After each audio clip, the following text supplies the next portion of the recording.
Então é o cara que, hora que você faz uma pergunta difícil e fala, puxa, não tinha pensado nisso. Quer dizer, o cara que consegue também ser vulnerável é um cara humano, é um cara que você fala, pô, legal, vamos sentar junto, vamos pensar. Não é um cara que vai falar uma coisa para parecer honesto. Né? Quando eu trabalhei na IBM em auditoria, ele fala, não basta ser honesto, tem que parecer honesto também. Né? Como é que eu aprendo da HP, da Oracle, da SAP, como que eles fazem coisas em serviços que talvez eu pudesse fazer melhor?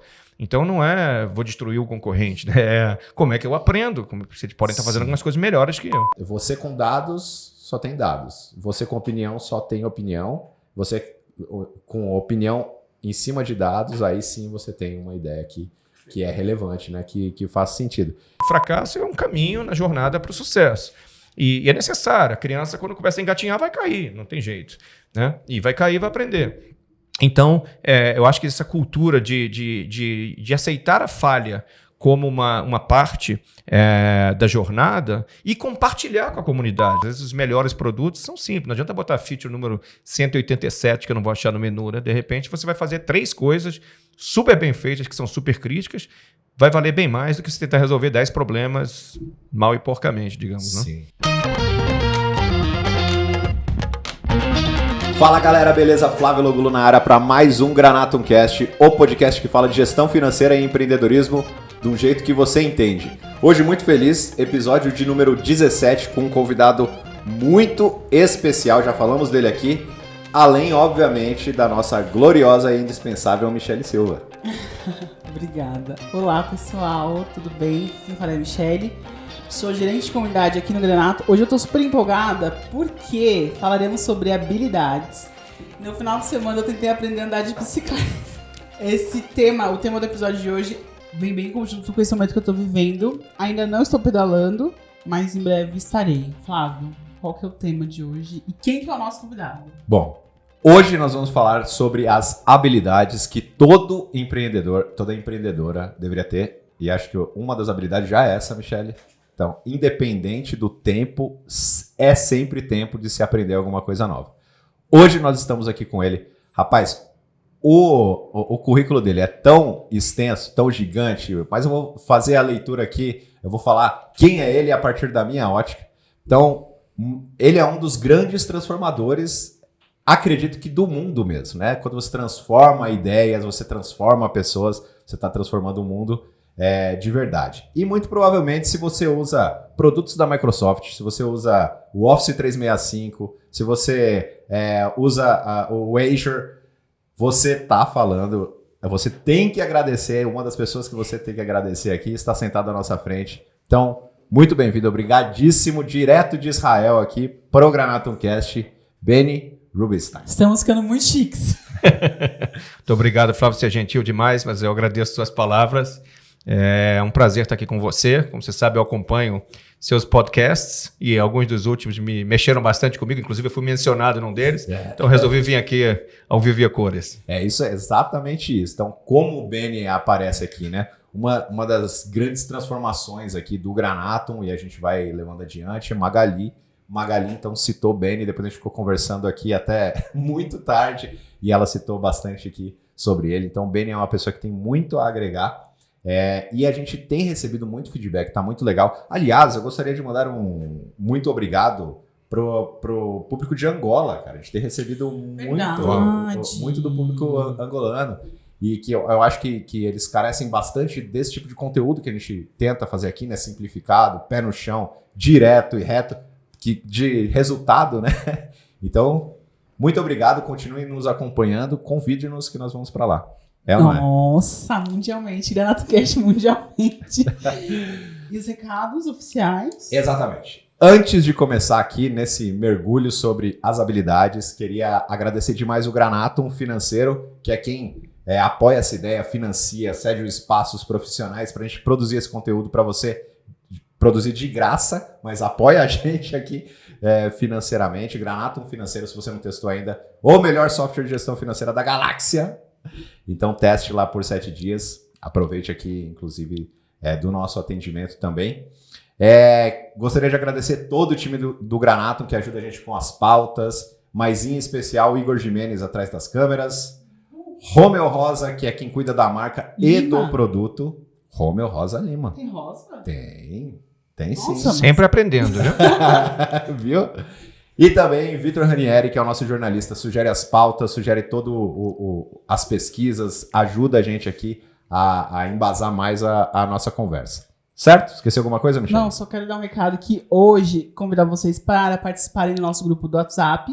Hoje, assim que a gente terminar essa gravação do episódio, o Beni vai responder algumas perguntas que vieram do nosso grupo. Então, é um conteúdo exclusivo, direto pro nosso grupo. Então, venha fazer parte dele também. Aprendi mais uma coisa nova. Vou responder pergunta live. Tá ficando bom.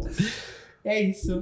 Muito bom. Então, nos últimos episódios, Beni, a gente conversou bastante sobre falência, sobre ferramentas, sobre o que é preciso a gente fazer em termos de prática mesmo nos negócios, para que os negócios fluam, ou para que você fuja da falência, ou ainda que você aceite o fantasminha da falência, que ele tem que ser o seu companheiro, ele te acompanha, né, diariamente. E daí a gente vem recebendo esses comentários, a interação da galera toda, e a gente sente no dia a dia que, afinal, estamos já há vários anos atendendo empreendedores todos os dias.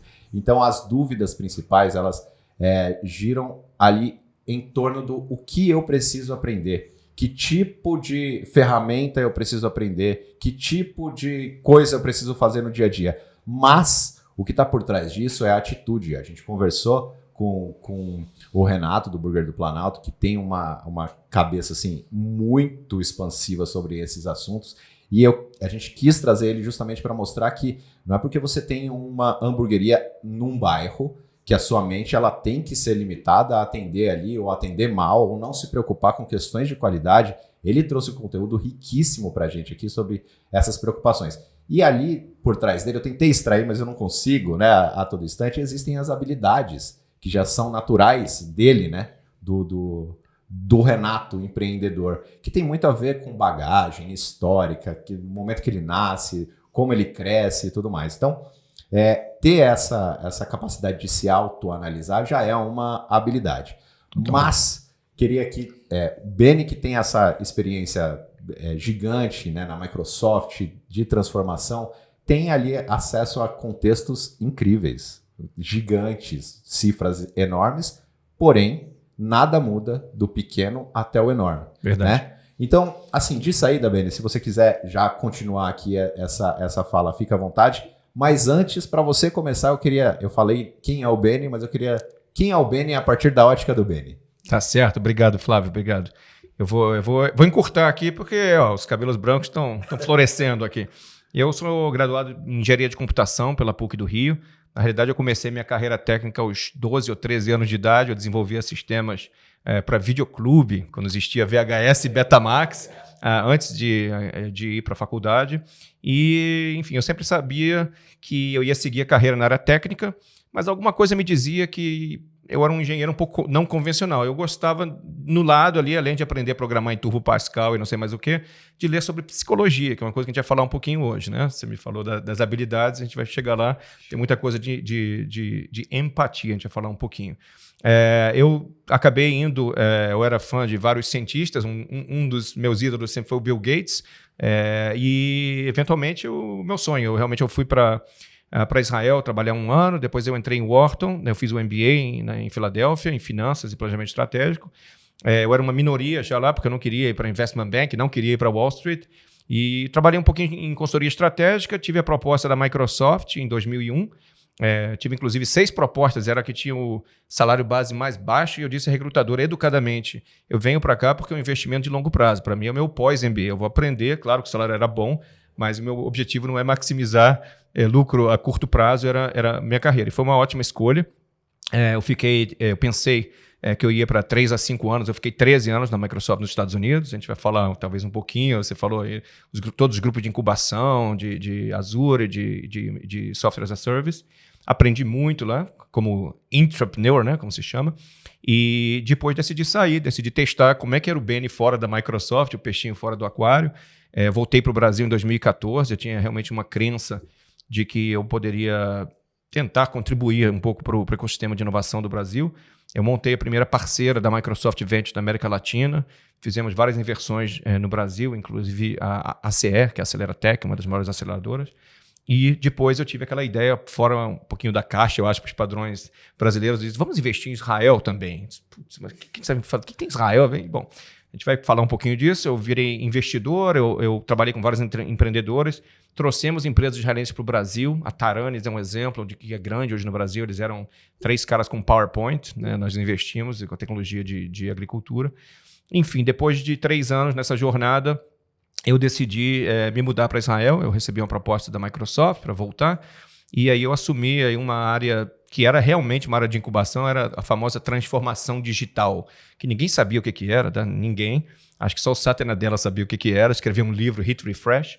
E aí o meu ex-chefe me trouxe de volta, que por acaso é o cara que abriu a Microsoft da Angola.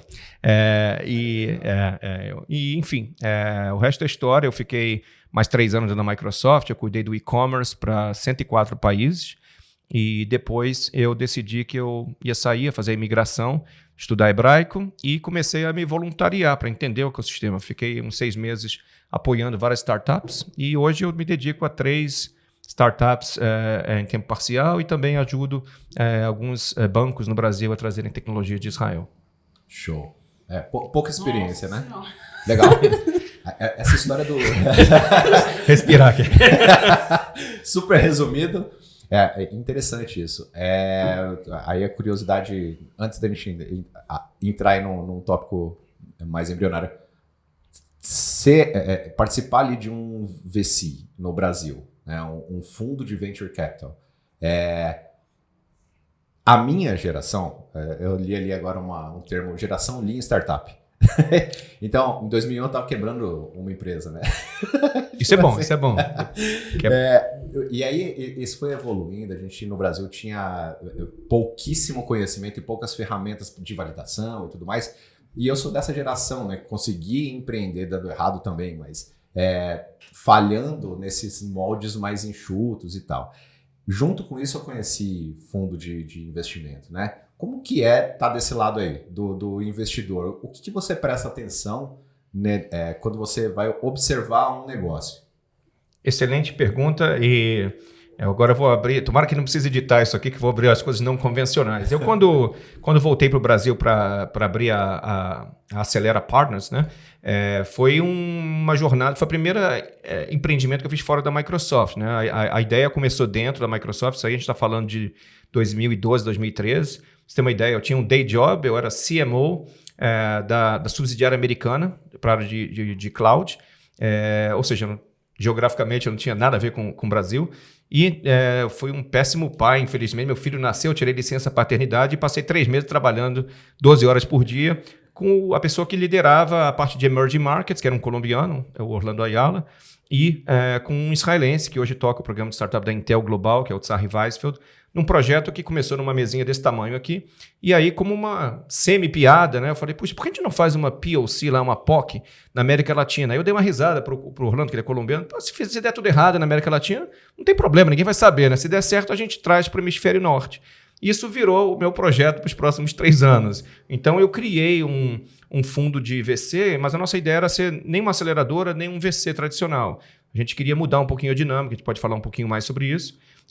E assim, para ser 100% transparente, eu tinha 0 experiência de VC, 0. Assim, eu comecei a ler os tabloides americanos lá para entender lá como é que eram os best practices, e eu fiz muitos erros na minha carreira, mas acho que os maiores erros eu fiz nessa minha jornada de VC. E eu posso te dizer, a gente pode falar sobre horas, mas no primeiro ano a gente desenvolveu aí eu estava ainda relocando do exterior de volta para o Brasil, e a gente fez vários erros no processo de seleção de startups. Por quê? Porque a gente olhou muito para Excel, para PowerPoint e tal, e olhou um pouco menos para as pessoas, né? E aí, não quero soar como um clichê, mas o Excel e o PowerPoint aceitam qualquer coisa. Você pode montar modelos bonitos.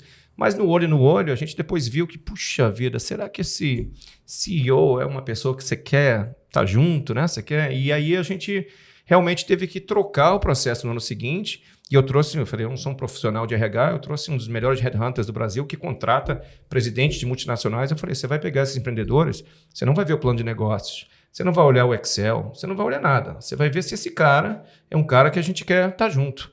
E isso, para mim, foi uma coisa assim transformacional. Parece óbvio, né? Tudo é óbvio depois, Mas a gente realmente fala early stage, a gente, na verdade, a gente sabe, né? A vida de empreendedor, as coisas vão mudar, tudo vai mudar.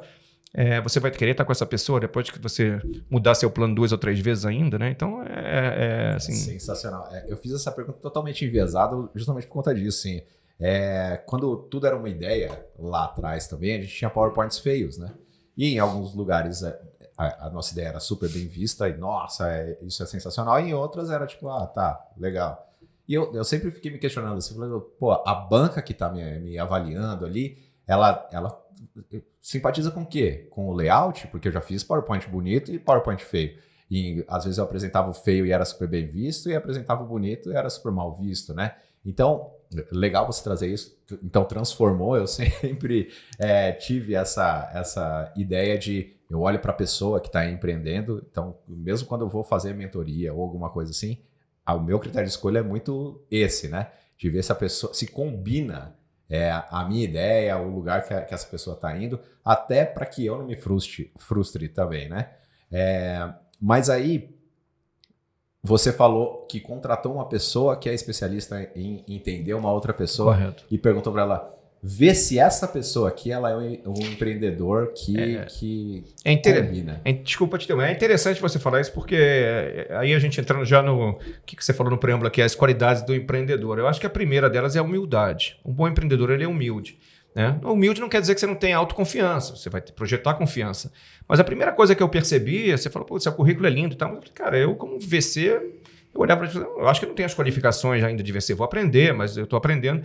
Então, a primeira coisa que eu fiz, eu falei, olha, ser CEO não quer dizer que você vai fazer tudo, você tem que aprender a achar as pessoas certas. Inclusive, vários CEOs dizem, a única coisa que eu faço é trazer as pessoas certas e deixar eles trabalharem. Né? Exatamente. Então, foi a primeira coisa que eu fiz. Eu olhei e falei, olha, a gente precisa de um cara muito bom de RH, a gente precisa de um cara muito bom de finanças e contabilidade, um cara muito bom de tecnologia e um cara muito bom de vendas e marketing. Por acaso, eu conheço um pouco de vendas e marketing, um pouco de tecnologia, mas eu não sou guru de nada. Então, eu trouxe as pessoas na banca que eu achei que iam dar uma diversidade, que iam poder olhar com outros ângulos e que poderiam me dar uma opinião isenta, uma opinião que talvez não era, como você falou, o que eu simpatizei, mas sim uma opinião mais profissional. E para mim, de novo, parece o básico, mas para mim isso foi uma mudança radical do primeiro para o segundo ano, que se refletiu também no desempenho das empresas que a gente investiu. Esse era o desemboque dessa pergunta mesmo. Porque então você seleciona ali o empreendedor, né? Você chegou a uma conclusão, o que é o empreendedor? O que é empreender? Aí qual o perfil dessa pessoa? Então, sim, acho que se a gente entrar na Google ou no Bing, né, para ser mais justo também, e procurar lá as qualidades do empreendedor, você vai achar listas desde 3 a 17 atributos, né? Depende de quando... Mas, de novo, você já mencionou um para mim que é essencial, se eu tivesse que resumir a 3. O primeiro deles, em inglês, já self-awareness, né? Acho que é o autoconhecimento, quer dizer, a pessoa que também tem integridade, né? Que tem um certo common sense, né? Que hoje em dia não é tão common. Né? Então é o cara que olha que você faz uma pergunta difícil e fala, puxa, não tinha pensado nisso. Quer dizer, o cara que consegue também ser vulnerável é um cara humano, é um cara que você fala, pô, legal, vamos sentar junto, vamos pensar. Não é um cara que vai falar uma coisa para parecer honesto. Né? Quando eu trabalhei na IBM em auditoria, ele fala, não basta ser honesto, tem que parecer honesto também. Né? Então, eu acho que esse autoconhecimento, essa habilidade de estar vulnerável, que eu acho que vem junto também com o que a gente falou, humildade e uma certa empatia. Né? No final do dia, as empresas... que todos nós, imagino eu, a maioria de nós gostamos de ganhar dinheiro, mas não pode ser essa a única motivação. Se a pessoa realmente, né, tem um exemplo do Uri Levin, né, o fundador da Waze lá em Israel, ele andava com uma camisa que dizia, não se apaixone pela sua solução, se apaixone pelo problema. Então, se você realmente quer resolver um problema do clima, problema de financiamento, problema de transporte, o que for, não se apaixone pela sua solução. Um dia eu posso provar que a sua solução é ruim, não fique triste, melhore a sua solução. Você tem que se apaixonar pelo problema.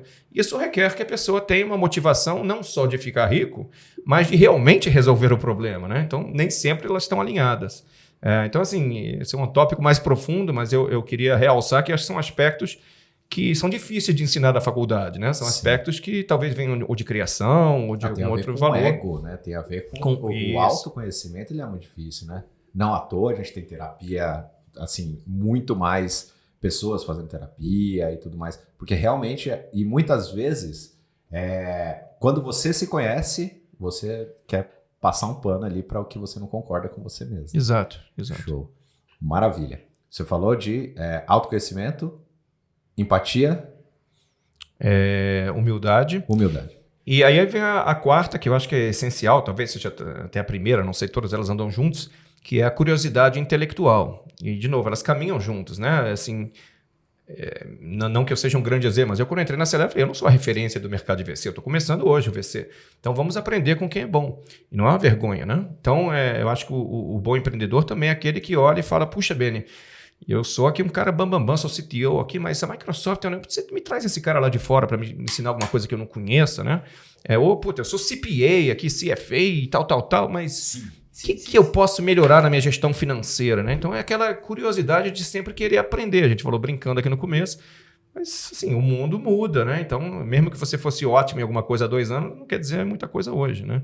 Então, eu acho que essa curiosidade, essa sede de aprender, eu acho que a gente, quando conversa, a gente sente isso mutuamente, né? É uma coisa que tem que estar ali. Alguns chamam isso de paixão. Pode ser paixão, mas tem outro tipo de paixão, né? Mas é uma paixão de crescimento, de autoconhecimento e de aprendizado, né? De expansão. Olha como conecta com o episódio do Renato, né? A minha primeira experiência com ele foi uma experiência ruim. E ele teve exatamente... Por isso que eu falo que ele é um empreendedor bem fora da curva, assim, para o tipo de negócio que ele toca hoje, um dos, né? Ele tem 2. Porque ele conseguiu absorver o meu feedback ali, que era uma crítica naquele momento, numa melhoria de processo, cara. E é sem fim. Então, é muito louco. Você tira uma foto do antes e depois, assim, de como eles estavam quando eu os conhecia, como eles estão agora, né? Então, concordo totalmente. Essas características fazem com certeza absoluta a gente tem você é empreendedor, você é empreendedora, seguir adiante. E também eu acho legal, só complementando, que o Beni, a gente falou no último episódio sobre concorrência, que o mercado está sempre crescendo. Quando você fala em focar na solução, eu acho que você deixa de se preocupar tanto com a concorrência, porque você foca no problema, sabe? Então, independente de quem vai surgir no mercado, você tá buscando resolver o problema. Não Sim, só, se apaixonar pelo problema exatamente. É a questão. Porque aí se surgir um concorrente que te derrube, você consegue se levantar, consegue ter novas ideias e tal, não usa aquilo como sua única fortaleza, né? Não, perfeito, é bom você tocar isso. Eu iria um pouco mais adiante. Eu acho que a concorrência é bem-vinda. Eu acho que um dos maiores erros dos empreendedores menos profissionais, digamos assim, quando vão buscar investimento, é que você pergunta, e aí, mas como é que são seus competidores? Não temos. Nós somos únicos. Putz, você não tem, que deve ser um mercado bem fraco mesmo. Ninguém quis entrar, né? Um pouco estranho. Então, ou você não conhece, que é pior ainda. Então, eu acho interessante, por exemplo, eu às vezes ajudo algumas startups de Israel a fazerem o fundraising, né, o levantamento de capital, e eles mapeiam uma tabelinha, tá aqui todos esses concorrentes, tá aqui por que é diferente, por que e tal. Óbvio que você vai se posicionar diferentemente, mas você precisa reconhecer que, obviamente, muito raramente eu sou a primeira pessoa no mundo que pensou em algo semelhante, e você precisa mostrar, inclusive quando eu criei uma prática na Microsoft, né, eu era a pessoa que fazia a parte de análise competitiva dentro do grupo de serviços, a gente nem chamava de análise competitiva, chamava de benchmarking. Como é que eu aprendo da HP, da Oracle, da SAP, como que eles fazem coisas em serviços que talvez eu pudesse fazer melhor. Então não vou destruir o concorrente, né? Como é que eu aprendo, como vocês podem estar fazendo algumas coisas melhores que eu. Exatamente. Quando a gente entrou nesse mercado aqui, SaaS para gestão financeira para empresa só tinha gente no Brasil. E essa era a dor, porque não existia referência de ter que começar a educar o mercado. Quando começaram a aparecer novos competidores ali, foi excelente. Então, a gente gastava... É muito engraçado que a gente tem mapeado desde lá de trás os temas de atendimento, né? E um dos maiores temas era cartão de crédito. Não é porque a gente cobrava por cartão de crédito, era para explicar que é seguro, como colocar o cartão de crédito. A gente está falando lá em 2009, né? Então, quando os novos competidores apareceram ali, então, a gente começou a discutir outras coisas. E durante muito tempo, a gente foi copiado. Então, surgiram vários softwares ali também, muitos ruins, né? E a gente, mas a gente já resolve isso aqui. O cara pode simplesmente copiar, evoluir o negócio para a gente ir adiante. E hoje é muito bom isso, né?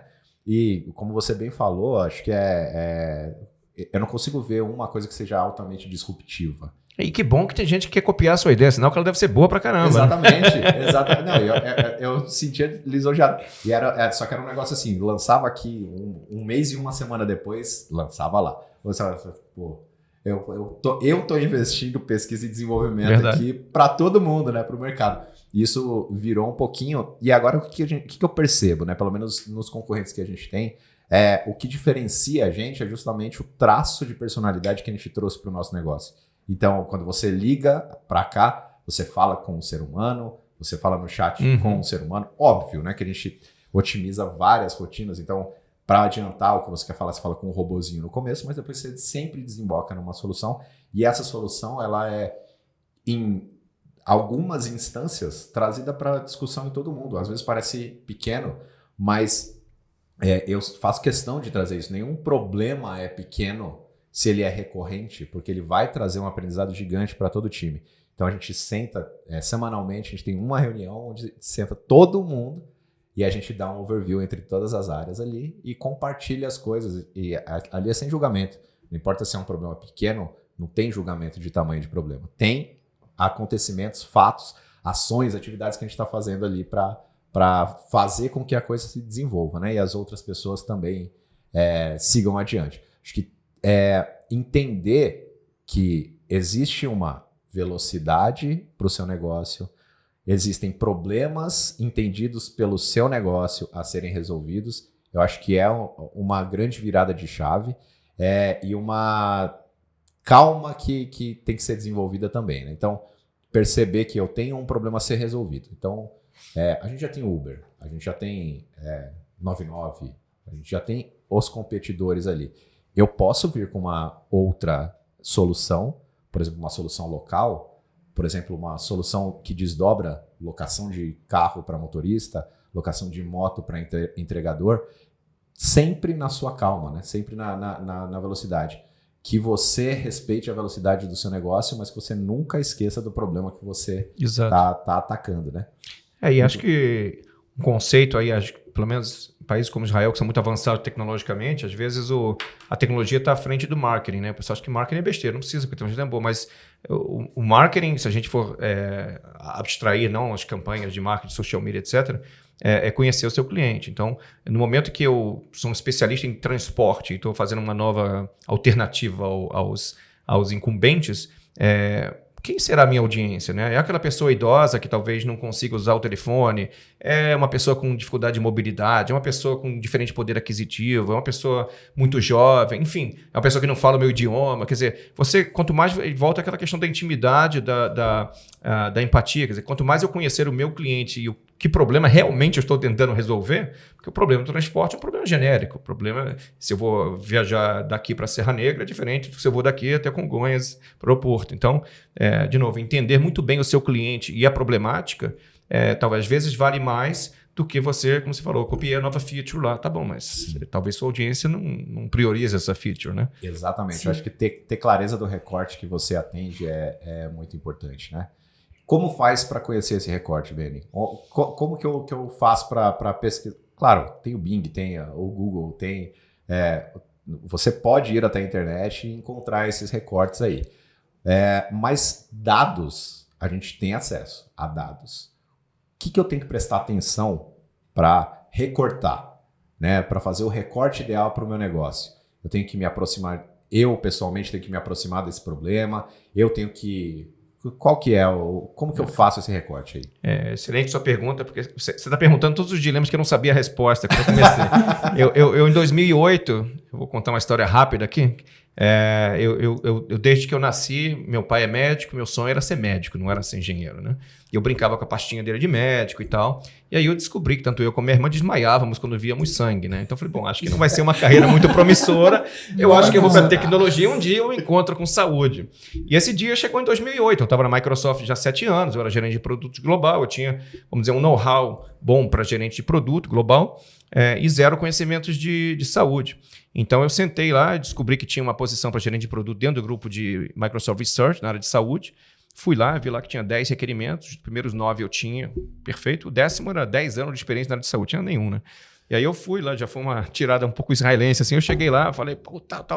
Aí o cara foi checando, quando chegou no último item, estamos indo bem, tá escrito aqui, mínimo de 10 anos de experiência em saúde. Quanto você tem, Benny? Eu falei, nenhum. Aí o cara levantou a cabeça assim, desculpa, não ouvi. Eu falei, 0. Zé, o que você está fazendo aqui? Eu falei, não, mas se eu tivesse 10 anos na área de saúde, eu não ia querer esse trabalho, eu ia querer fazer outra coisa. Então eu vou aprender alguma coisa nova.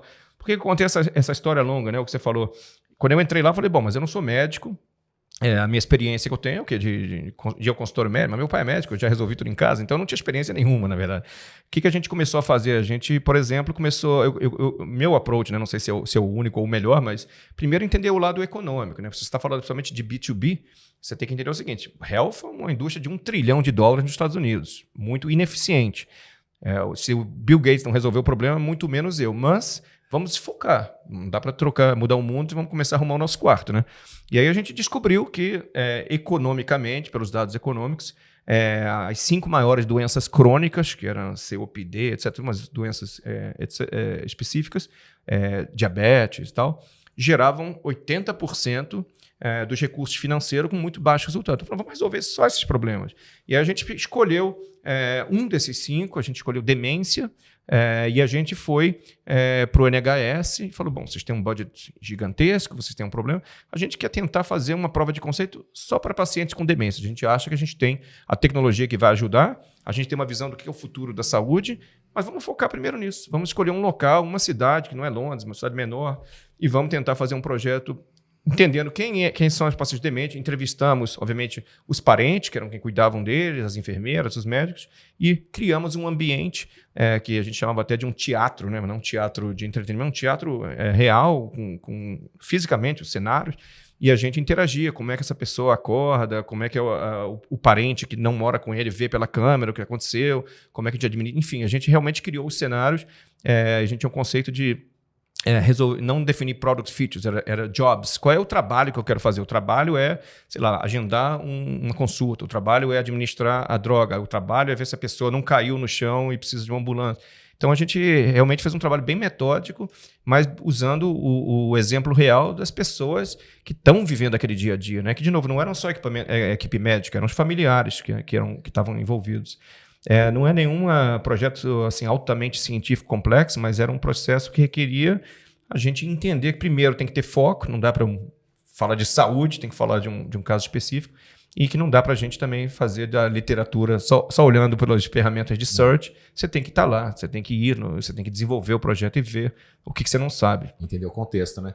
Eu me lembro no comecinho lá do Granato, onde a gente ia até também os escritórios para entender como era a rotina em cima da mesa, assim. A gente tinha muita curiosidade disso, né? Porque o que a gente propôs lá atrás era substituir aqueles checkzinhos, né? Então eu tinha que calhamaço ali a planilha que era impressa para ser checada ponto a ponto em cima da mesa da secretária ou da contas a pagar e da receber, e a gente queria entender sobre organização, porque entender o contexto é a coisa mais importante, né? Porque uma coisa é o problema que eu enxergo, sob o meu ponto de vista, no meu contexto. Outra coisa é o contexto real que o problema acontece, né? E a outra coisa, acho que você tocou aqui, de novo, olhando para trás é tão óbvio, mas não era na época, né? A gente, durante aqueles 15 anos, a gente fez muitas, como você disse, uma certa automação de alguns processos na área de saúde. Mas depois de muito tempo, assim, a gente chegou a um entendimento, né? Assim, fechando o primeiro capítulo, a gente lançou o Azure, tecnologia de cloud, que valia para health, para várias coisas. Só que a gente, na época, falava cloud, nuvem, né? Era uma inovação há 12, 13 anos. Algumas pessoas ainda acham que é hoje, mas é uma coisa que já estava lá há 10 anos. Mas a gente fazia o quê? A gente não fazia uma transformação digital, a gente fazia uma digitalização. Eu falava, como é que é teu formulário médico? Você faz no papel e caneta? Vamos fazer no computador, digital. É um progresso? É um progresso. Tinha uma economia de eficiência e tal. Mas não era uma transformação digital, era uma digitalização do mesmo processo. Fazia a mesma coisa de modo mais eficiente. O que a gente começou a fazer? E aí já era um projeto mais agressivo. A gente criou o que a gente chamava de Book of Dreams. Era o livro dos sonhos. Então a gente falou assim, tudo bem, hoje você tem que fazer esse teu processo manual, vamos automatizar. Vamos sonhar um pouquinho. Não sei se é feasible, né? Se dá para fazer. Como é que a gente poderia fazer isso de uma maneira completamente diferente? Esquece que tem esse procedimento. E aí a gente criou um livro que parecia um livro de fábulas E depois a gente começou a priorizar esse livro e falar assim, se a gente pegar esse cenário aqui, número 13, e fizer uma parte dele, então aqui aí virou o que a gente chamou de transformação digital, que eram soluções que realmente transformavam. Você não vai fazer o que você fazia, você vai fazer uma coisa que era impossível você fazer, porque agora você tem uma tecnologia nova. E isso eu acho que é a parte que me deu mais prazer. Foi a época que eu voltei para a Microsoft, trocou o CEO da empresa, o Satya Nadella era um cara mais... digamos, né? O livro dele era Hit Refresh, vamos repensar como a gente faz as coisas. E aí acho que é um processo interessante, que é um processo em que você usa a criatividade também, não é só automação, é a criatividade. E se eu tivesse uma varinha de condão? Pode ser que 80% do que eu vou escrever não vai dar para fazer hoje, mas daqui a 10 anos vai. O que a gente consegue fazer hoje, né? Então a gente trabalhou muito nesse livro dos sonhos, digamos Legal assim. Demais. E uma coisa que eu queria falar que você disse que eu acho sensacional, que às vezes a gente tem essa afobação de querer abraçar o mundo, e essa questão de você focar e priorizar é uma inteligência, né? Então Totalmente. você direciona todas as suas forças para o que é realmente necessário e também se cercar de pessoas que tenham as skills que você não tem, que tenham as habilidades que você não tem, que muitas pessoas acabam abraçando, muitos empreendedores às vezes acabam abraçando o mundo, querem fazer tudo. Eu ainda tô lendo o livro do Essencialismo. É bom, ele fala sobre recomendo. isso. Ele fala sobre isso, né? Que às vezes você... É um círculo que você anda um pouquinho para cada lado. Quando você tem um foco, diz não para algumas coisas e direciona, você avança muito mais. Eu acho sensacional essa priorização e esse foco e começar pelo quarto, tá vendo, gente? O Benny também dá os exemplos reais, dia a dia. Aliás, os nãos que você diz são, né? Falando a frase famosa, os nãos que você diz são muito mais importantes do que os sims. Né? Sim. Porque você basicamente aceita eliminar o ruído. Isso daqui é ruído. Ou você põe na sua caixinha do depois, ou você fala não, nunca mais será visto e segue a linha. Muito legal. O legal também que ele trouxe é de... eu imagino um cenário interessante em 2000. No começo, pré-Granato também, a gente tinha um livro desse, um A3 físico. E aí, as reuniões de planejamento, elas duravam muito tempo, porque ficava nessa esfera do sonho, de um, de outro e tal. E aí a gente falou assim, a gente vai só discutir em cima do que a gente já tem de objetivo. Então, o que a gente já aprendeu, já viu, e vamos discutir isso aqui nessa reunião. E aqui, a gente vai fazer um livro onde a gente pode desenhar, rabiscar, escrever as nossas ideias de sonho. E daí a gente tinha esse livro lá, e é muito legal, cara, de você pegar depois, e algumas coisas que faziam parte de um todo, vieram um pedacinho, veio fazer parte depois da ferramenta. Então, sonhar é importante, né? Ter essa liberdade criativa, ela é muito importante, porque você pode parecer uma loucura a princípio, mas quando você olha de uma outra ótica, assim, você consegue trazer isso para a realidade adaptada e resolver um problema ideal. É bom sonhar, mas tem que aterrissar, né? Então, exato. Já se dizia há muito tempo, né? Mais vale um pássaro na mão do que 10 voando, né? Então, é bom a gente sonhar, mas é o que você falou. Eu sou mentor de uma organização chamada Product League, que inclusive já tem pessoas do Brasil participando. Ela começou em Israel, ela já é global. É justamente um programa de mentoria para pessoas na área de produto. Muito interessante. E lá, enfim, depois de eu me voluntariei lá algumas vezes, eles me deram um livro de um autor israelense, que acho que vive nos Estados Unidos, chamado Nir Eyal. Não sei se você ouviu falar dele. Tem um livro sensacional, não me lembro agora o título, mas justamente ele fala isso, que essa teoria do minimalismo, né? Às vezes os melhores produtos são simples, não adianta botar feature número 187, que eu não vou achar no menu, né? De repente você vai fazer 3 coisas super bem feitas, que são super críticas, vai valer bem mais do que você tentar resolver 10 problemas mal e porcamente, digamos, né? Sim. Eu gosto muito de um exemplo, tem um software chamado Basecamp, e foi muito referência nossa lá atrás, antes, tudo era WebGo, né, que hoje é o grupo que detém as empresas. Lá atrás a gente leu o livro, né, do Jason e tal, só que a interface dele chamava muita atenção pra gente, porque era enxuta, focava só nas funcionalidades principais, você conseguia fazer a gestão do seu projeto ali, poderia ter um monte de coisa. Então você começa a usar e fala, poderia ter uma ação em massa, poderia ter, que parece básico, mas eles mantiveram aquilo fiel durante muito tempo e até hoje a interface ela é muito parecida com a de 14 anos atrás, muito focado em resolver problemas específicos. E é legal, eles assim, dificilmente gastam dinheiro com publicidade, eles dificilmente você é impactado com remarketing. Esse é um outro tema muito, muito massa que eu acho que você tem para falar também. Mas eles mantiveram ali quase que irritantemente o conceito inicial muito focado e ultrapassaram milhões de usuários lá, de clientes, né? Assim, se mantendo fiel ao foco que eles se propuseram lá desde o começo. Queria falar com você, não tá aqui, mas eu queria falar com você sobre... Vamos lá. Quando a gente fala de pesquisa, quando a gente fala de resultado de teste e tudo mais, invariavelmente vem essa ideia. Aqui no Brasil tá um fervor de cursos online, de produção de conteúdo, né? Que é muito movido por um motor de marketing, que é muito movido pelo motor de ads, né? De você comprar publicidade. Aqui no Granato, a gente não usa publicidade paga, só algumas, né? Mas a gente não tem campanha de remarketing para determinada coisa. O que é quase um anti-heroísmo, né? Dentro da indústria aí. Mas a gente prefere ter ali a falta de controle do primeiro clique ou do último clique, mas ter impactado de verdade, né? Com um determinado conteúdo tipo esse aqui que a gente está criando, e assim, quase que consequência, as pessoas se aproximam de nós para fazer negócio, né? O mercado hoje no Brasil está muito assim, você tem que fazer campanha, remarketing, não sei o quê, aí você vai procurar caneca verde, laranja e marrom, inferno, né? Durante 6 meses você vai ter só isso caindo em todos os lugares para você. A gente conversou em um desses dias aí sobre a dificuldade de mensurar qual é o resultado efetivo que eu tenho dessa campanha, né? Você teve aí vários mercados debaixo da sua mão.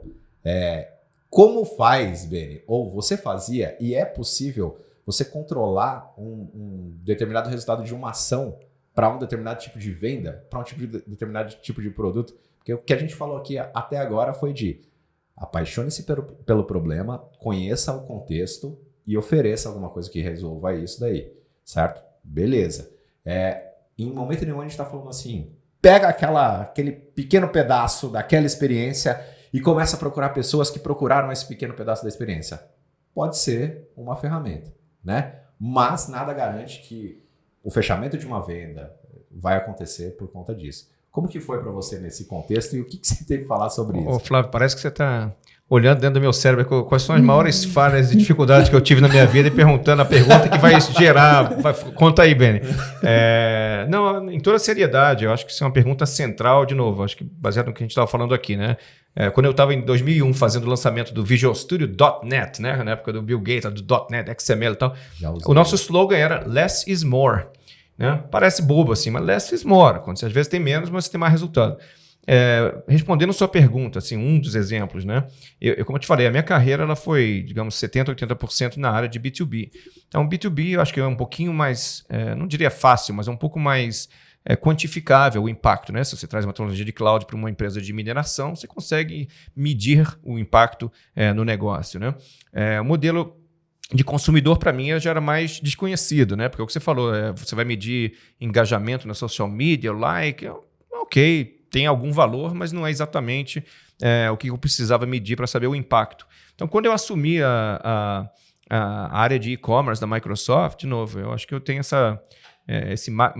alguma coisa que atrai o desconhecido, né? Eu assumi e falei, mas eu não sei nada de e-commerce, né? Eu estou aqui há 15 anos, eu tenho uma carreira boa, mas não é minha praia. E eu comecei a perguntar. Eu estava, na verdade, no Oriente Médio e perguntei a pessoa que cuidava do e-commerce do Brasil, me explica aí, o que você faz? Como é que você faz as coisas? Eu comecei a perguntar para os meus colegas de trabalho, tentar aprender algumas melhores práticas. E a primeira coisa que eu fiz, que foi bem básica, é simplificar, porque não dava. Assim, eu cuidava de 104 mercados. Eu tinha uns 15 ou mais relatórios de Power BI com 60 e tantos indicadores. Não, porque a conversão daqui para lá, ou isso, aquilo, o churn daqui, não sei o que de lá. E a gente, para, eu não sou um gênio, mas não sou tão burro assim. Eu estou olhando para isso e não consigo entender nada. Qual é a história por trás disso? Não dá para acompanhar tanta métrica, né? Então, às vezes, muito dado atrapalha. Qual é o insight? O que a gente aprende desses dados? Eu não consigo monitorar essa quantidade de dados. E aí a gente resolveu, falou, bom, tudo bem, tem um monte de indicadores e tal, vamos lá no final do dia, se eu tiver que escolher 2 ou 3 coisas para fazer aqui dentro, o que eu faço? Aí era meio óbvio. Bom, a primeira você tem mercados emergentes, você tem que crescer. Então, revenue growth era o mais óbvio, né? Como é que você cresce a receita? Legal. Só que aí vem aquela questão, né? Tudo na vida tem seu preço. Não tem... Primeira coisa que me ensinaram nos Estados Unidos, no free lunch. Não tem almoço grátis. Então, assim, legal, cresceu a receita. A custo de quê exatamente? Aí vem a segunda métrica, NPS, Net Promoter Score. Voltando ao teu exemplo, que legal que você não precisa investir tanto assim em marketing, porque o melhor investimento que você pode fazer é ter clientes satisfeitos. Você sabe muito bem disso, né? O cliente satisfeito não vai dar somente uma frase bonita para você colocar na website, mas ele vai te trazer outros clientes, né? Então, eu falei, bom, que legal, tomara que a gente descubra quais são as inovações que a gente pode fazer para vender mais, legal. Agora, não adianta eu vender mais no curto prazo e a longo prazo eu tenho um monte de cliente insatisfeito. Então, quais são os drivers para as pessoas que não estão muito satisfeitas? Eu descobri, por exemplo, que das 10, 12 coisas que eu podia fazer, a área de pagamentos era uma área crítica, obviamente. A pessoa está lá animada para comprar o joguinho dele do Xbox, o banco rejeita o cartão de crédito, aí você diz, mas não é problema meu, é problema do banco. Bom, é problema seu, porque a jornada é sua. Então, eu comecei a atacar 1 ou 2 pontos que eram centrais, que era como é que eu melhoro a questão de pagamentos, entender diversas populações, etc, etc. Então, de novo, a gente fala, né, onde dói no bolso, a gente sabe, e pode ser a receita, e pode ser aquele cliente insatisfeito, que a gente sabe que um cliente satisfeito vai fazer mais barulho do que 9 clientes satisfeitos. Então, não sei se eu respondi a sua pergunta, mas eu acho que é realmente simplificar. Acho que na época que eu trabalhei em consultoria estratégica, né, a gente aprendia coisas bem simples. A McKinsey, por exemplo, tem um livro bacana, da McKinsey Way, eles falam todos os seus PowerPoints são lindos, só que isso assim... pode ser o maior gênio do universo. Ele só vai lembrar de 3 coisas da sua apresentação. Então, coloca só 3 bullet points, coloca no começo, no meio e no final. Os mesmos 3. Porque só isso que ele vai lembrar. O resto ele não vai lembrar. E muito provavelmente ele vai lembrar dos primeiros 3, né? Os primeiros que impactaram ali. Se já foi ruim e os 3 últimos forem os melhores, não deixe para o fim o que você pode... Respondeu, sim. É que eu fico sempre pensando assim... eu tenho uma crítica ao modelo atual porque a gente sofre com o modelo atual. Então, temos várias ações de marketing que a gente faz e dificilmente a gente consegue rastrear a origem daquele lead. A gente sabe que veio mais ou menos dali. E o meu comportamento, ultimamente, ele tem me levado a crer com isso. Minha caixa de e-mail, ela virava, o dia tinha 1000 e-mails lá, né?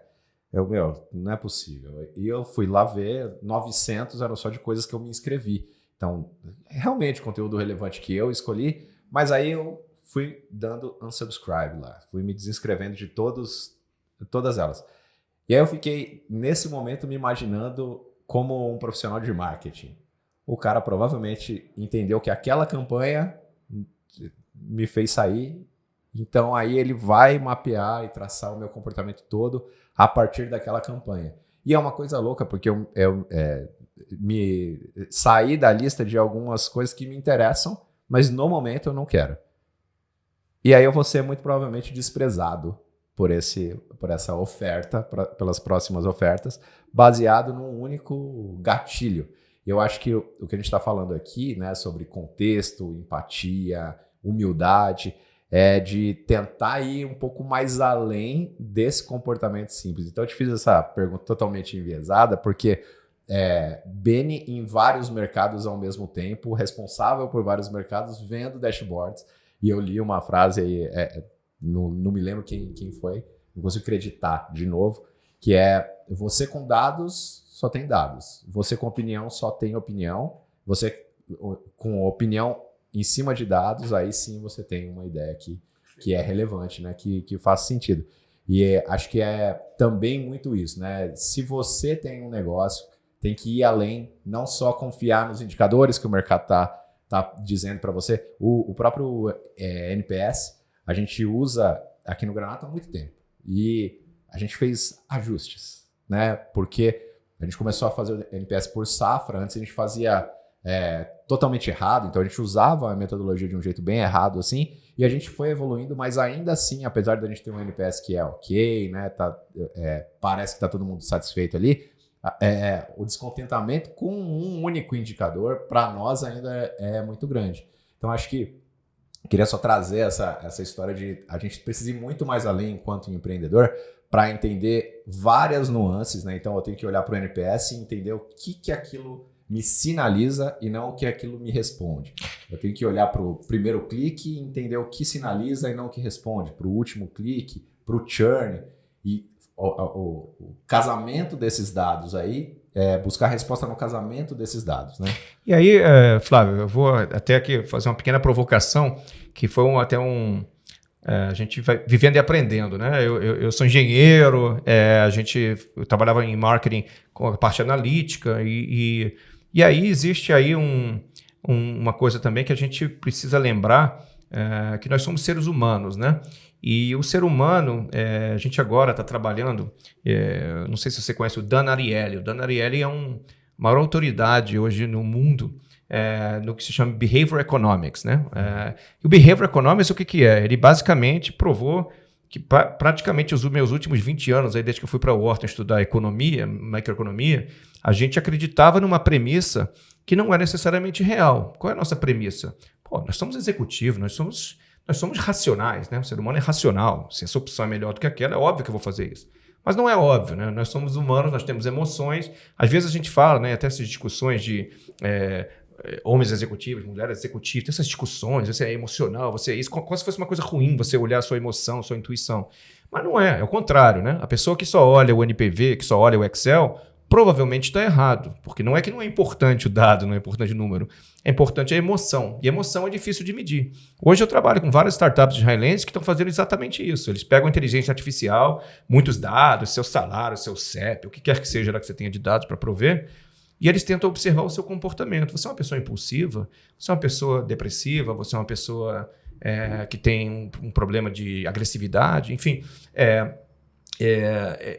Então, o Dan Ariely, por exemplo, ele trouxe vários exemplos. Ele está trabalhando agora com a gente num projeto com o BV, que era o chamado Banco Votorantim, que fala isso. Às vezes a gente fala assim, bom, se eu oferecer para o cara, sei lá, eu quero que o cara entre no meu banco digital, eu vou dar para o cara $5. Ah, não entrou, então eu vou dar 10, agora vai entrar. Se eu botar 25, aí vou entrar. Não, às vezes o 10 funciona melhor do que o 25.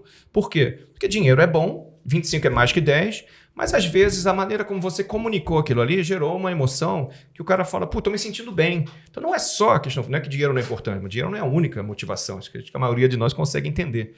Então, assim, é o que você está falando, é legal ter essas métricas, a gente trabalha o KPI, OKR, qualquer metodologia de métrica, mas o que é difícil, e aí acho que entra um pouquinho da arte no marketing, até nas vendas, não é só uma ciência, é uma arte. Se eu entender por que o cara, a criança, quando vê aquele arco amarelo, fala, papai, para no McDonald's. Não é porque o sanduíche do McDonald's é melhor do que o do Bob's, é porque, de repente, a criança sente uma emoção quando vê aquele arco, né? Então, essas coisas, às vezes, eu fico até arrepiado, porque a gente é cientista, é matemático, é estatístico, mas existe um conceito, eu estudo inteligência artificial e machine learning já há mais de 10 anos, né? Não sou nenhum expert, mas eu continuo tentando aprender mais e mais. E tem uma coisa meio óbvia que a maioria das pessoas esquece. Tem correlação e tem causalidade. Pode ser que você fez um experimento que, por acaso, cada vez que você me deu essa xícara, a minha podcast ficou melhor. Aí você fala, não, hoje traz aquela xícara. Então, não era, talvez é uma coincidência, né? Então, às vezes, a gente tem que ter dados, a gente fala data-driven, tal, muito bom, legal, mas, gente, nós não somos robôs, né? Pode ser que num dia de manhã eu vá responder a sua mensagem diferente, que foi o dia que meu filho fez aniversário, diferente do outro dia que eu tive uma discussão familiar. Então, essas coisas, às vezes, a gente não vê no dado, né? Qual é o contexto? Você falou a palavra contexto aqui, né? Sim. Em hebraico chama ekshera, uma palavra usada muito. Qual é o contexto? O dado, mas qual é o contexto? Então, assim, eu acho que tem essa vertente que é dados, legal, mas e qual é a emoção por trás, né? Não só o que você fez, mas o porquê que você fez. É uma startup israelense chamada Motivate AI, que a gente trouxe aqui para o evento aqui do interior paulista, que falou exatamente isso. Eles explicaram, falaram que a gente tem PhDs em psicologia, a gente não analisa o seu crédito só pelo que você fez, pelos seus dados, mas pelo porquê você fez, qual a sua motivação. E voltando à questão do RH, por que você fez essa startup? É só porque você quer ficar rico, você acredita? Então, assim, é uma área que parece um pouco deixada de lado, às vezes, que a gente não pode esquecer. E é muito louco. Eu tenho falado disso em todos os episódios. Você pode ver as empresas que elas são mais longevas ou que elas cresceram mais nos últimos períodos ou ainda, né, que passaram esse período que a gente teve de pandemia de um jeito mais ágil, são as empresas que mais observam e mais respeitam essa falta de resposta objetiva para questões que são humanas, né? Então, e é louco, porque no final do dia, tudo é sobre relação humana. Então, você está trabalhando com um B2B, mas você tem isso daí, o decisor de compra, e aí na cadeia de decisão de compra, no B2B é diferente, né? Você precisa saber qual é a interferência de cada uma das etapas e de qual etapa você está e qual indivíduo está em que contexto, acordou de que maneira, como que você propõe. Então, não é simples mesmo, né? É complexo. E daí, uma pergunta, né? Inovação foi sempre muito visto como Uber. Vamos inovar. Então tem a ver com tecnologia, tem a ver com disrupção de um mercado já consolidado com alguma tecnologia. Inovação é isso para você, Beni? Ou tem a ver com isso que a gente está falando aqui sobre enraizar a humanidade de novo? É uma ótima pergunta, Flávio, porque honestamente acho que a palavra inovação ela é usada de uma maneira tão vaga que a gente às vezes esquece o que está falando, né? E aí, de novo, tem vários contextos, várias vertentes. Em primeiro lugar, vamos separar inovação de tecnologia. Inovação não é só tecnologia. O camarada que vende falafel ali, que inventou uma maneira diferente de vender o falafel, ou um pagamento diferente, ele inovou. Ele não sabe usar a tecnologia. Então, já começa por aí. Existe inovação tecnológica, existe inovação de modelo de negócios, né? Então, assim, tem vários exemplos. A segunda coisa como você falou, o que é inovar, né? No meu entendimento, a gente pode olhar no Wikipedia, qualquer definição do dicionário vai ter uma definição. No meu entendimento, e aí inovação vem aí às vezes bem próximo de empreender, né? Não é necessariamente um sinônimo, mas é parecido um pouquinho em alguns âmbitos. É você olhar para as coisas com voltando ao nosso atributo, com aquele olhar curioso. Será que é a melhor maneira de eu tomar café nessa xícara? Será que tem uma maneira de deixar o café mais... Então, assim, quando você começa a pensar de novo em necessidades, em problemas, eu não gosto de tomar café frio, é um problema, uma necessidade. E você começa a olhar, mas há 15 gerações na minha família eles tomam café na xícara, mas de repente tem uma maneira melhor de tomar café. Quando você começa a olhar, de novo, sem o ego, né? Sem a tradição, mas em tentar resolver um problema ou uma necessidade real de uma forma que não foi talvez pensada, de uma forma não convencional, para mim essa é a definição mais simples de inovação. De novo, pode ser através de tecnologia, pode ser uma inovação não tecnológica, né? Mas você está, de novo, você pode inovar vendendo o mesmo produto, mas com um pagamento de uma forma diferente, que é mais condizente com aquela população. Pode ser essa questão do incentivo que o Dona Ariely fala. Bom, vou dar um exemplo aqui clássico, de inovação que não tem a ver com tecnologia, né? Um experimento que o Dona Ariely fez num banco na África, ele falou o seguinte, o banco falou, o ser humano gosta de dinheiro, então vamos fazer um match. Vamos falar assim, a pessoa não deposita muito na conta de poupança aqui na Nigéria, no Quênia, né? O pessoal tem dificuldade financeira e não deposita. Como é que a gente incentiva isso? Ele falou, vamos fazer um match. Você falou, se você botar $50 aqui na conta, dentro de 30 dias eu te dou mais 50. Resultado, muito baixo. 10, 15% das pessoas fizeram porque, sei lá, não é minha praia. Aí fizeram um experimento contrário, provaram que o ser humano é mais avesso à perda do que ao ganho. Ele pode não ganhar os 50, mas ele não quer perder 50. Aí falou assim, é o seguinte, estou botando $50 na sua conta, dia 1º. Se até o dia 30 você não botar 50, eu tiro os 50. Porra, todo mundo quer botar, não vai tirar, não. No final do dia, 50 mais 50 dá 100. Né? Então, de novo, isso é uma inovação. É uma inovação tecnológica? Não, é uma inovação de comunicação, uma inovação de incentivos. Porque, de novo, o ser humano não é um androide, né? O ser humano tem certos sentimentos que talvez não sejam tão racionais. Sim, e tem muito a ver com viés isso aí também, né? Então, perder tem a ver com anos e anos de história que eu não quero perder. Né? Então, é legal, a gente foi pro México há um tempo atrás aí, e os jogos valiam a vida lá mesmo, né, cara? Eu fiquei impressionado, assim, que você vai naqueles campos, a galera jogava bola, um golzinho desse tamanho assim, o time que perdesse virava cabeça na parede. Então tem uma parede lá assim, um jogo muito louco, era tipo um futebol Não, é da história. Eu tô tentando imaginar tem a ver com o viés de perder, entendeu? Então eu não quero perder de jeito nenhum. É como se fosse um campo de futebol, os gols eram do lado, assim. Então, de um lado do outro, os times com uma bola, que se entendia ser uma bola, tinha que mandar. Só que é alto, tipo de um prédio, a altura de um prédio, e as pessoas eram pessoas. Então tinha que acertar lá e era valendo a vida o negócio. E aí tinha um paredão com os perdedores, assim. Nossa. Um paredão enorme, e aí é cravada a cabeça da galera que perdia lá. Então tem a ver com o isso, shaming. entendeu? Tem a ver com isso, eu não quero perder. Então, historicamente, nós, seres humanos, a gente já desenvolveu alguns vieses assim que levam a gente a fazer escolhas menos racionais, assim, né? E o Rápido e Devagar do Kahneman fala bastante sobre isso, né? Eu tenho Mas, uma por favor. pergunta, Beni. Você falou agora sobre os outros países e a gente sempre acha que a grama do vizinho é mais verde que a Sempre nossa. acha. Sempre acha. E no Brasil tem muito esse olhar assim, o de fora, o empreendedorismo lá fora. Eu queria que você falasse um pouco das diferenças entre empreender no Brasil e empreender fora do país. E você tem essa experiência também em Israel, que é super tecnológico. Eu queria que você comentasse um pouquinho sobre isso. Interessante esse ditado a grama do vizinho sempre é mais verde, até porque Israel é um deserto, não tinha nem grama, para começar. Aliás, o meu cunhado, o business dele é vender grama sintética, tá? Então, assim, já começa por aí.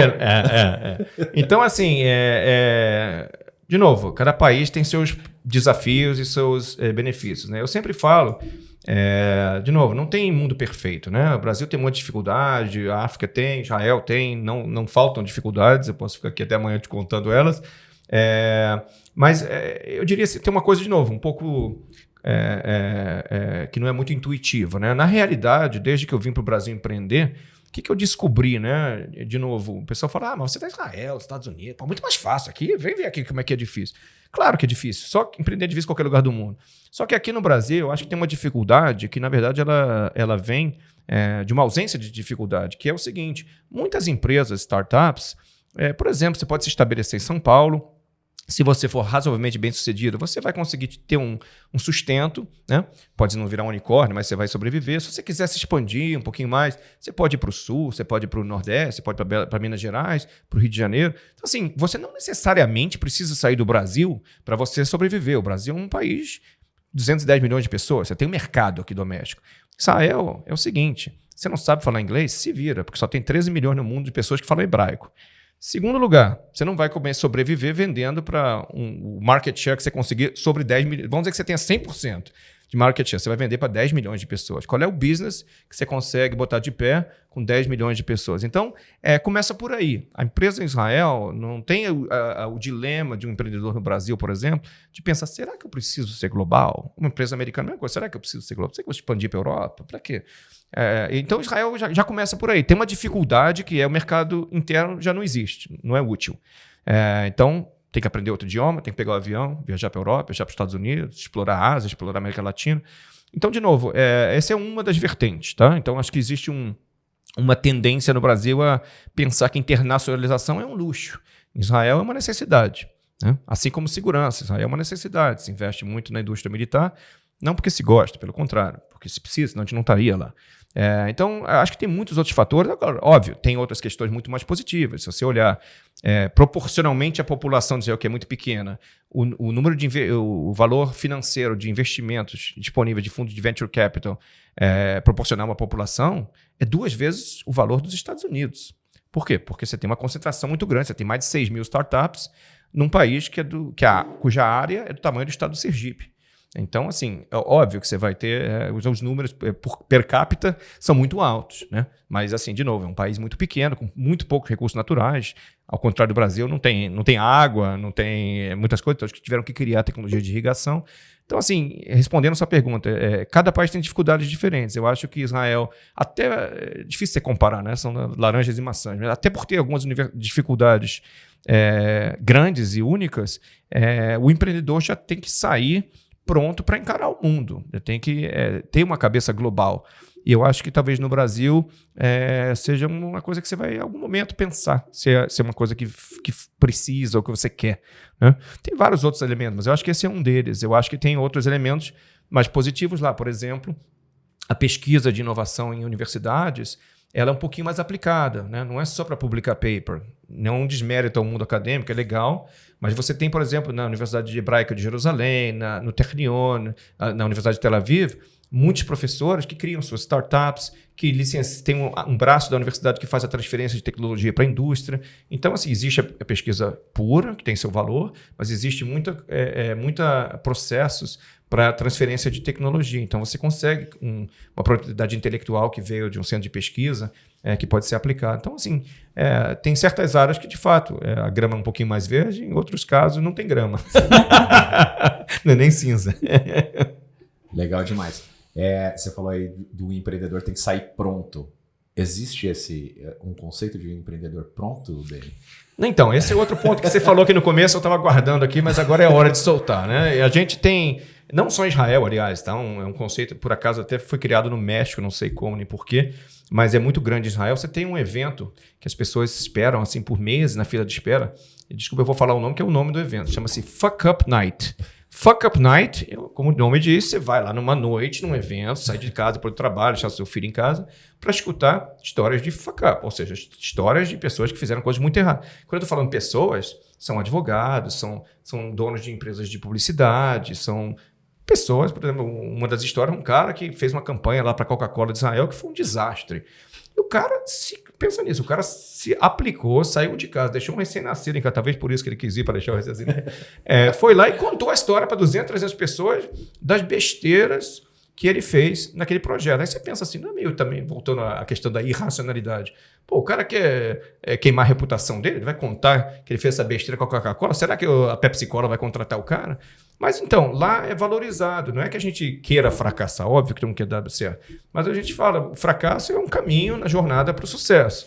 E é necessário, a criança quando começa a engatinhar vai cair, não tem jeito, né? E vai cair e vai aprender.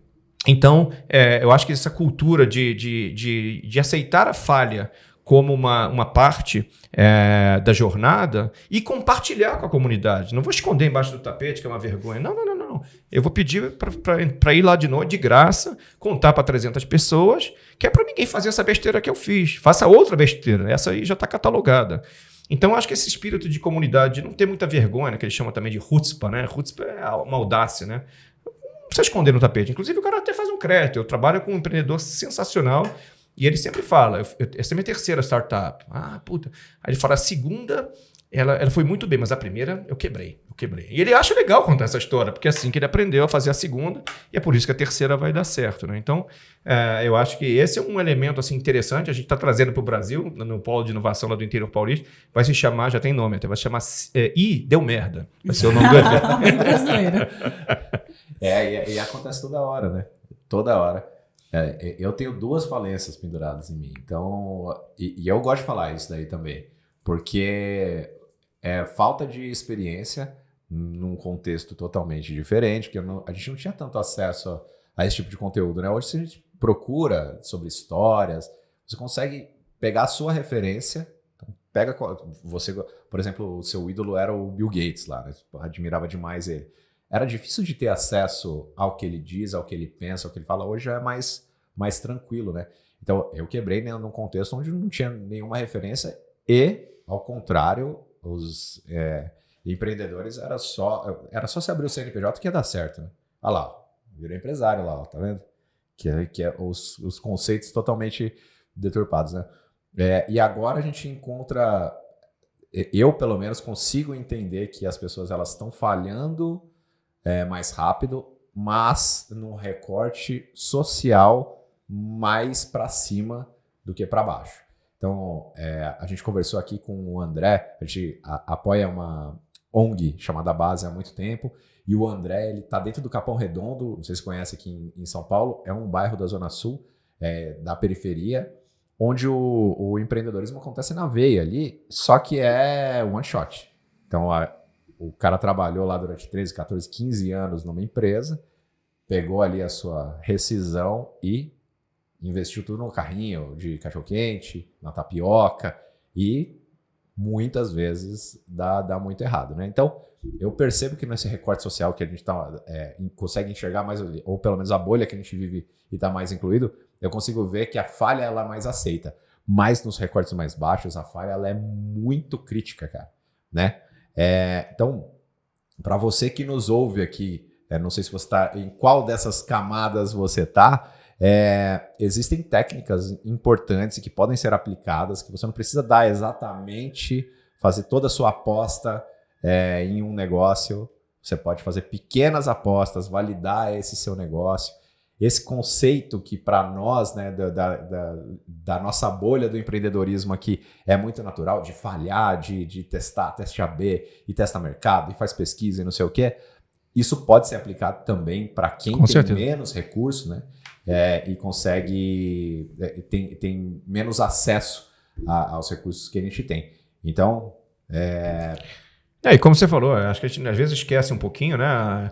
Se a gente falou um pouquinho sobre VC, o outro nome de Venture Capital é investimento de risco, né? Eu vejo alguns investidores no Brasil que falam, pô, mas e isso e aquilo, quase que assim, vem cá, você quer um troço perfeito, não é uma startup mais, né? Então, não é um investimento de risco. Mesma coisa para startup, como você falou, ninguém quer quebrar, mas você pode tomar um risco calculado. Pô, se eu fizer isso aqui, não vai dar muito certo, mas tem um plano B, tem um plano C, quer dizer, são riscos calculados. E só para complementar essa questão da falha, né? Virou um pouquinho talvez de clichê de startup, fail fast, não sei o quê. Isso também, por exemplo, na época que eu estava na Microsoft, eu interagi algumas vezes, não muitas, mas algumas, com Bill Gates. E teve um caso que é real, isso eu contei essa semana para alguém que eu vi, ninguém me contou, em que, estou falando aqui de um senior vice president, uma pessoa que vinha com 30 anos de experiência, um alto executivo, foi entrevistado por acho que 8 pessoas, que era o padrão na Microsoft, 8 pessoas entrevistando, cada uma com as competências e tal, todos eles aprovaram, a pessoa falou, check, perfeito. E aí tinha um conceito chamado as appropriate, né, que aí a pessoa mais senior, que nesse caso era o Bill Gates, que era uma posição senior, encontrava a pessoa por 15 minutos, 20 e tal, apertava a mão, tomava café, que era mais uma formalidade, se tivesse e deu merda lá, mas em geral estava ok. E eu lembro que essas pessoas todas fizeram uma avaliação bem crítica, e todos eles falaram unanimemente, tá perfeito. E aí deu meia hora, mandaram ele para o Bill Gates e tal, e ele mandou um e-mail lá para todo mundo que estava naquele loop lá, e falou, olha, para mim é no hire, esse cara eu não contrato. E os caras ficaram meio preocupados. Falaram, será que a gente fez uma avaliação errada, né? Puxa, o chefe não gostou dessa avaliação, o que foi que a gente não viu? E aí perguntaram para o Bill Gates, né? Mas o que houve, né? Você achou algum, sei lá, um esquema de corrupção que ele participou, alguma coisa drástica? Assim, como é que você... Ele falou, não, eu vi que vocês já tinham avaliado as competências de venda, de marketing, tudo perfeito. Eu só fiz uma pergunta para ele.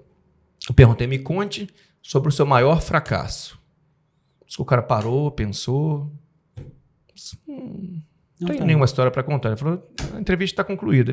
Mas o que houve, Bill? Ele falou, olha, um cara com 30 anos de carreira, para uma posição desse nível, se ele não tem uma história de fracasso para contar, só tem duas opções. Ou ele é mentiroso, ou ele nunca fez nada de útil na vida, nunca tomou nenhum risco. Independente de qual seja das opções, não é uma pessoa que eu preciso aqui na empresa. E acabou. Foi o final da entrevista do cara. Então, assim, não é uma história legendária, é uma história real, porque, de fato, você fala, bom, se você em 30 anos não falhou nenhuma vez, provavelmente você não deve ter feito muita coisa. Exato. E é louco, né? Estatisticamente, ou você está num núcleo de ouro, ou você vai falhar, né? E aí, em projeto, em negócio, em qualquer coisa. Para negócio aqui no Brasil, 4 em cada 10 dão certo. É muito? Então, assim, é complicado, é um ambiente hostil e é muito importante da gente se munir de teste, de pensar, de não agir com a emoção, né? Que eu sinto isso muito no empreendedorismo brasileiro, inclusive. Do tipo, o Brasil, eu falei a gente falou, né? A Magá falou, quem mais falou? O brasileiro é muito criativo, foi a Magá mesmo. O brasileiro é muito criativo, muito corajoso, vai para cima mesmo, vai para as cabeças, mas de uma forma não muito preparada. Então, a ideia aqui é essa. Era essa, né? E a gente falou, né, Flávio? Eu acho que uma coisa que a gente falou no começo, é um aprendizado contínuo, não tem ninguém, nem Sim. O Bill Gates continua estudando, continua aprendendo, assim, as coisas não param. E às vezes o que acontece? Você, quando falha, quer, putz, vamos esquecer isso aí, fazer outra coisa. Mas não, por exemplo, a gente na Microsoft tinha um modelo que chama de post-mortem, né? Não, vamos sentar. E era meio doloroso. Pô, já deu tudo errado. Não, vamos sentar, vamos ver por que deu errado. Sim. É um processo um pouquinho chato de remorso, mas a gente sempre tinha um slide que a gente apresentava, que no começo as pessoas só colocavam o que deu certo, né? Não. Aí adicionaram um quadrante lá no slide que a gente apresentava lá, porque eventualmente até o Bill Gates. Lessons learned. Aprendizado. Como assim aprendizado? Você não aprendeu nada? Deu tudo certo? Tudo ótimo? Você não aprendeu nada? Então, assim, não tem falha. Tem conquistas, vitórias e tem aprendizados. Deu errado? O que você aprendeu? O que você vai fazer diferente da próxima vez? Porque se você não aprendeu nada, aí fica complicado. Um exercício que a gente fazia aqui era, principalmente no começo, muita incerteza. A gente fazia a cada mês um exercício da lápide do produto. Então a gente colocava lá assim, motivos que levaram o nosso produto à morte. E a gente deveria focar no que a gente tem. Perdemos todos os dados de todos os clientes. Desde coisas que são muito absurdas de acontecer até coisas básicas, assim, não atendemos as expectativas e tudo mais. Essa lista, esse é um baita de um exercício para você já prever as coisas mais evidentes e básicas. Exato. Porque a gente fala sempre, o arroz com feijão bem feito, ele vai funcionar durante muito tempo para nutrir as pessoas. Né? Ele pode, inclusive, durar para o resto da vida. Depende muito da expectativa que você tem, né? Que o seu público tem. Eu não quero uma cozinha sofisticada, eu quero um arroz com feijão, o caso da Basecamp, para o resto da vida. E vai estar lá, nutrindo, funcionando perfeitamente. Esse exercício ali de prever o básico que pode acontecer de problema, fazer a lápide do seu negócio, por que o meu negócio quebraria? O que enterrou meu negócio no dia de hoje? Isso. Fazer esse exercício já pode ser bastante interessante. É mais ou menos isso aí que você E tem mais, Flávio, só para finalizar aqui, eu acho que tinha um exercício que eu aprendi também, depois de bater muito cabeça, que tem vários nomes, mas a gente chamava de objection handling, né? Como é que você... então, por exemplo, a gente falou de empatia, de humildade, curiosidade. Vamos tornar isso real. O que a gente fazia? Até hoje a gente faz esse treinamento. Quando eu estava em Wharton, a gente tinha um programa para startups israelenses que queriam entrar no mercado americano. Então o cara vinha super confiante com aquele PowerPoint, A gente tinha uma sessão de Devil's Advocate, né? O advogado do diabo, que acho que traduz, né? E o meu papel e de outras pessoas era bater duro no cara. E o cara falava, não, porque esse produto assim, mas como é que você vai entrar nisso aqui? Mas como é que... Você chega num ponto que ou o cara espana, ou ele tem uma resposta boa, ou ele fala, cara, não sei. Vou voltar e vou pensar, volto daqui uma semana. Que é o que acontecia muitas vezes. Então, esse processo é um processo doloroso emocionalmente, mas é melhor você tomar aquela pancada antes de você ir para o mercado do que entrando. Então, a gente tem até um livro, uma pessoa que trabalhou comigo, José Eduardo Campos, um brasileiro que estava na Microsoft Core. Ele escreveu um livro, tem uma história que a gente fez junto que está lá, que era essa questão, como é que você prevê esses problemas? E aí é esse objection handling, você tira o teu chapéu, você fez tua apresentação, tá linda, né? Porra, eu quero 10 milhões de dólares, isso aqui é o melhor business plan do mundo. Aí você coloca agora o chapéu do investidor. Quais são as coisas que ele poderia questionar? Mas vem, Flávio, como é que você vai entrar na Ásia se você não sabe falar japonês? Por que você nunca foi lá? E que começa aquelas perguntinhas enjoadas, e aí você vê, ou você sabe como endereçá-las, ou você já tem uma listinha de to-dos, né? O que eu vou fazer agora? Exatamente. De qualquer maneira, valeu a sessão. Né? Deu certo ou não, você aprendeu alguma coisa. E é bom fazer isso antes da vida real, como ela é, de Nelson Rodrigues. Né? Exatamente. Para você diminuir o máximo, principalmente quando o risco é grande. Quando o risco é grande? Quando eu invisto muito dinheiro? Não. Quando você está investindo tudo que você tem para fazer o seu negócio acontecer. Esse é o tamanho do risco que você tem, né? Muito legal. Só fazer uma colocação que eu achei legal como ele falou, que às vezes a gente coloca esses grandes executivos nesses patamares tão perfeitos, né? E eu também já passei por isso, eu acho que aproxima mais as pessoas, né? É possível, todas as pessoas já erraram, todas as pessoas vão passar por erros, faz parte da vida, e eu acho que isso que eu gosto bastante, quando a gente acaba se identificando com essas pessoas que a gente admira, mas que também mantém o pé no chão e traz pra gente essa realidade. Isso é essencial. Eu vou falar outra coisa aqui para fechar, que talvez meio controversial, né? A gente hoje está numa época em que as pessoas estão bem preocupadas de como você se expressa, como você dá feedback, as pessoas estão um pouco mais sensíveis. Nada contra, a gente tem que ser educado, tem que ter respeito. Mas, de novo, as pessoas que mais te ajudam são as pessoas que são mais duras. Aquela pessoa que fala, pô, que legal, Flávio, aí vira as costas e fala, esse negócio do Flávio não vai dar certo, não. Essa pessoa não está te ajudando, né? Então, quando você está falando de empreender fora e tal, assim, não só Israel, como também os países nórdicos, eu trabalhei muito na Noruega e tal, para os padrões latinos, as pessoas são grossas. Porque o cara vai chegar, aconteceu comigo, tá? Eu não nem empreendedor, estava na Microsoft. Você chega lá na Noruega, traz uma apresentação de 60 minutos, formatada e tal. Deu 15 minutos, o lourinho lá levantou, apertou minha mão, falou, Beni, muito obrigado pela sua apresentação, a gente não está interessado, você tem 45 minutos para fazer o que você quiser. Falei, gente, que grosseria.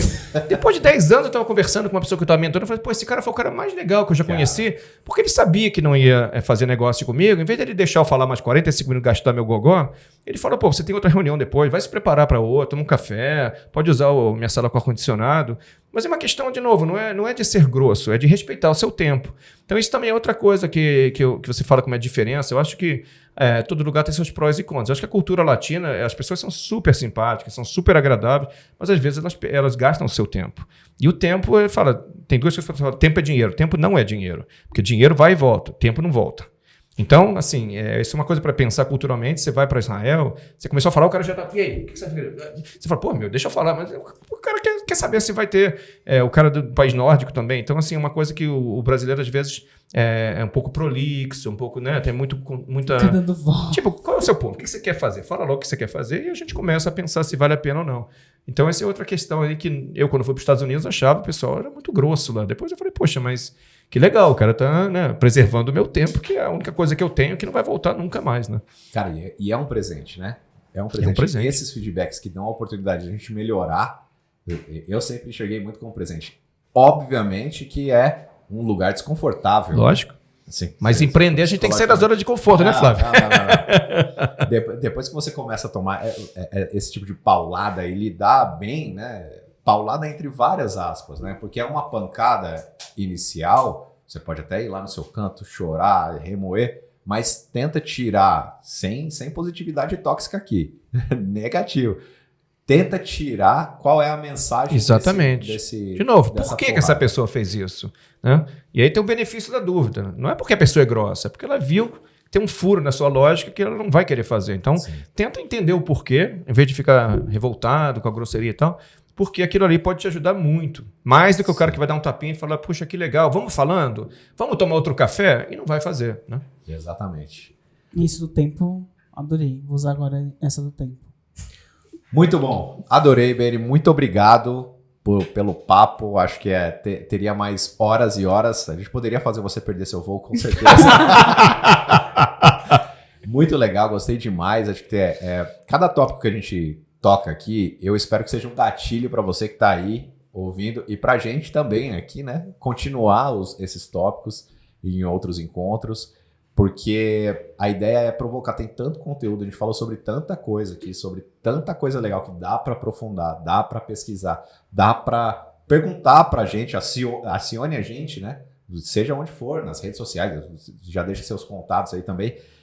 Mas é legal essa provocação. Se a gente conseguiu transformar você ou conseguiu plantar uma sementinha na sua cabeça, já valeu demais a pena. Eu saio sempre a milhão, né? Todo o episódio aqui, cara, eu preciso demais eu saio daqui, eu anoto coisas, eu pesquiso coisas para fazer o próximo melhor e melhor. Muito obrigado mais uma vez, Beni. Prazerzaço, muito bom ter você aqui com a gente. E é isso. Excelente indicação da Magá. Obrigado a vocês. Obrigado por fazer essa discussão provocativa mais agradável, ainda que provocativa, e que seja a primeira de muitas. Espero ter adicionado aqui algum valor.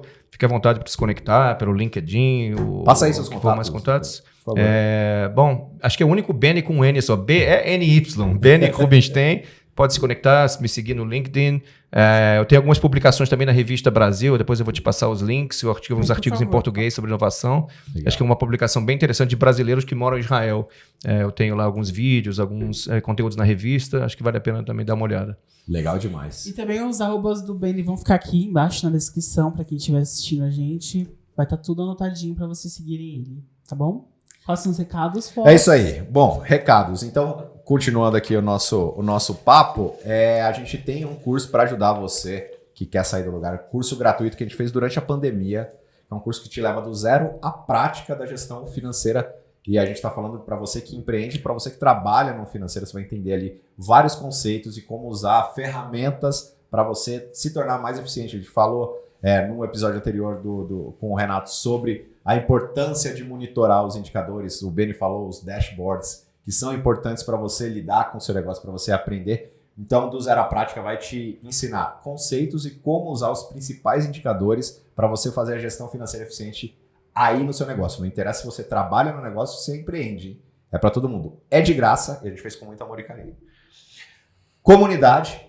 O nosso grupo do WhatsApp, então convidar vocês para fazerem parte. Lá é uma extensão dessa conversa, então as indicações do Beni, ele vai responder algumas perguntas agora.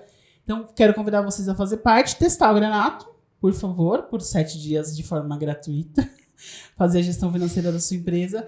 E eu acho que é isso, assim, eu acho que a gente sempre sai daqui com essa sensação, né, de reflexiva, né, de digerir tudo isso que a gente conversou. E eu acho sensacional. O Granato Cast tem me trazido muitos aprendizados.